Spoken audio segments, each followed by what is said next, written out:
Shri K J Jacob, ഇതുപോലൊരു തെരഞ്ഞെടുപ്പ് കാലത്ത് അങ്ങേയറ്റം ഗൗരവമുള്ളൊരു രാഷ്ട്രീയ പ്രാധാന്യമുള്ള തെരഞ്ഞെടുപ്പ്, ആ തെരഞ്ഞെടുപ്പ് കാലം റിപ്പോർട്ട് ചെയ്യുന്ന മാധ്യമങ്ങൾ, ആ മാധ്യമങ്ങൾ ഞാൻ മുമ്പ് സൂചിപ്പിച്ചതുപോലെ ദേശീയ തലത്തിൽ അവരുടെ ഒരു സമീപനവും നിലപാടും വാർത്തയോടുള്ള സമീപനവും ഒക്കെ പരിശോധിച്ചാൽ അങ്ങേയറ്റം വിമർശനപരമായ ഒരു ഘട്ടത്തിലൂടെയാണ് രാജ്യം കടന്നു പോകുന്നത്. ഈ തെരഞ്ഞെടുപ്പ് കാലത്തും അതിന് ഒട്ടും വിഭിന്നമല്ലാത്ത സാഹചര്യം.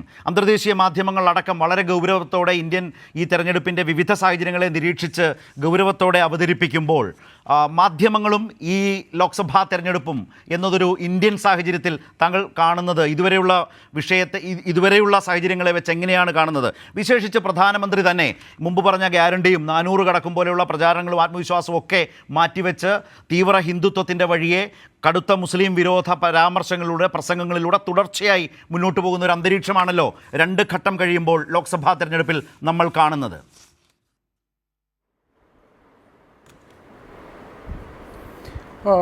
അച്ചടി മാധ്യമങ്ങൾ പ്രധാനമന്ത്രിയുടെ പ്രസ്താവനകളെ പ്രാധാന്യത്തോടുകൂടി കൊടുക്കുന്നുണ്ട് എന്നുള്ളതാണ് എനിക്ക് തോന്നുന്നത്. മിക്കവാറും മാധ്യമങ്ങൾ ഈ പ്രധാനമന്ത്രി സാധാരണഗതിയിൽ ഒരു പ്രധാനമന്ത്രിയും ഒരു ഇന്ത്യൻ പ്രധാനമന്ത്രി പോകട്ടെ, മേ ബി ഡൊണാൾഡ് ട്രംപ് ഒഴികെ ലോകത്തിലെ ഒരു ഭരണാധികാരിയും പ്രയോഗിക്കാത്ത ഭാഷയാണ് ഇന്ത്യയുടെ പ്രധാനമന്ത്രി പ്രയോഗിച്ചുകൊണ്ടിരിക്കുന്നത്. ഇന്നിപ്പോൾ ഏറ്റവും അവസാനം വന്നത് ഗുജറാത്തിലെ കർഷകരോട് സംസാരിക്കുമ്പോൾ പ്രധാനമന്ത്രി ഇങ്ങനെ പറയുന്നു: നിങ്ങൾക്ക് 2 പോത്തുകളുണ്ടെങ്കിൽ അതിലൊന്നിനെ കോൺഗ്രസും മറ്റു പ്രതിപക്ഷ പാർട്ടികളും അധികാരത്തിൽ വന്നാൽ അവർ പിടിച്ചുകൊണ്ടുപോകും എന്ന്.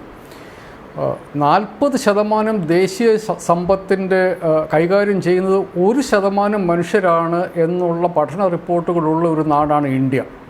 40%, അത് 1% മനുഷ്യരുടെ കയ്യിൽ.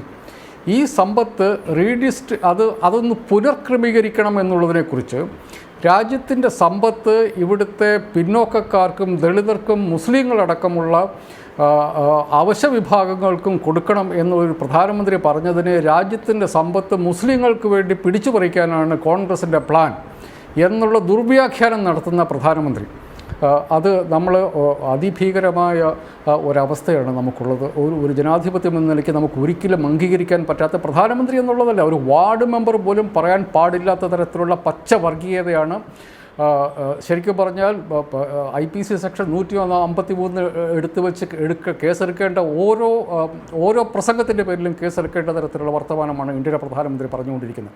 മാധ്യമങ്ങൾ, ഞാൻ കണ്ടെടുത്തോളം അച്ചടി മാധ്യമങ്ങൾ അതിനെക്കുറിച്ച് ഈ വാർത്തകൾ റിപ്പോർട്ട് ചെയ്തിട്ടുണ്ട്, ഇതിനെക്കുറിച്ച് മുഖപ്രസംഗങ്ങൾ എഴുതിയിട്ടുണ്ട്. പക്ഷേ നമ്മുടെ വിഷ്വൽ മീഡിയ എങ്ങനെയാണ് ഇതിനെ കൈകാര്യം ചെയ്തതെന്ന് എനിക്ക് അത്ര നല്ലൊരു ധാരണയില്ല. പക്ഷേ കേരളത്തിൽ ഇതൊരു ചർച്ചയായിട്ടില്ല എന്നെനിക്കറിയാം. ഇത് വളരെ അപൂർവം ഓൺലൈൻ പോർട്ടലുകൾ മാത്രമാണ് ഇതിനെക്കുറിച്ച് ചർച്ച ചെയ്തിട്ടുള്ളത്. നമ്മളുടെ മെയിൻ സ്ട്രീം മാധ്യമങ്ങളിൽ ഈ സാധനം കേരളത്തിൽ ചർച്ച ചെയ്യപ്പെട്ടിട്ടില്ല എന്നുള്ളത് തന്നെയാണ്. ഇത് തെരഞ്ഞെടുപ്പ് ആര് ജയിക്കുന്നു എന്നുള്ളതല്ല. തെരഞ്ഞെടുപ്പ് ചിലപ്പോൾ NDA തന്നെ ജയിക്കാം, അവർ ഇന്ത്യയിലെ ഏറ്റവും വലിയ രാഷ്ട്രീയ പാർട്ടിയാണ്, അവർക്ക് തെരഞ്ഞെടുപ്പ് ജയിക്കാം. പക്ഷേ തെരഞ്ഞെടുപ്പ് ജയിക്കുമ്പോഴും എന്ത് പറഞ്ഞാണ് തെരഞ്ഞെടുപ്പ് ജയിക്കുന്നത് എന്നുള്ളത് ജനാധിപത്യത്തെ സംബന്ധിച്ച് ഭീഷണമായ ഒരു കാര്യമായി ബാക്കി നിൽക്കുന്നു. സ്വന്തം പൗരന്മാരെക്കുറിച്ചാണ് മുഖ്യമന്ത്രി പേരെടുത്ത് പറയുന്നത്. ഒരു സമുദായത്തെക്കുറിച്ച് മുഖ്യമന്ത്രി പേരെടുത്ത് പറയുകയാണ്. ഈ മുസ്ലിം സമുദായം എന്നുള്ളത് എന്താണ്, അവരുടെ സാമ്പത്തിക സ്ഥിതി എന്താണ് എന്നുള്ളതിനെക്കുറിച്ച് പഠിച്ച രാജേന്ദ്ര സച്ചാർ കമ്മീഷൻ ഇന്ത്യയിലെ മുസ്ലിങ്ങളുടെ അവസ്ഥ പലയിടത്തും ദളിതരെക്കാളും മോശമാണ് എന്ന് പറഞ്ഞ് റിപ്പോർട്ട് എഴുതി വച്ചിട്ടുണ്ട്. അത് ഇന്ത്യയുടെ പ്രധാനമന്ത്രിക്ക് അവൈലബിളാണ്.